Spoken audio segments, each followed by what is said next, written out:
আমার নবী বলেছে স্বামী স্ত্রী এই রোমান্টিক সময়টাতে যদি একটা ঘন্টা যদি কাটাইতে পারে রে, তাহলে 1 বছরের নফল ইবাদতের সওয়াব দিয়ে দিবে। এরে যুবক, বউকে কষ্ট দিও না। স্বামী স্ত্রী যদি কিয়ামতের দিন কমপ্লেইন করে, তুমি যত বড় মোল্লা সাহেব হাজী সাহেব হও, নসিবই জুটবে না।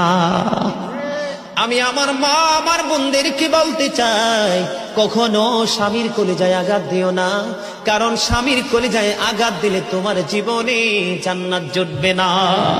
বন্ধুরে আমার, আমি আমার নবীর জীবন থেকে যদি আপনাদেরকে আরেকটা এক্সাম্পল দেই বন্ধু, এখন আমি আমাদের দেশে স্বামী স্ত্রীর মধ্যে গলদ আছে না নাই?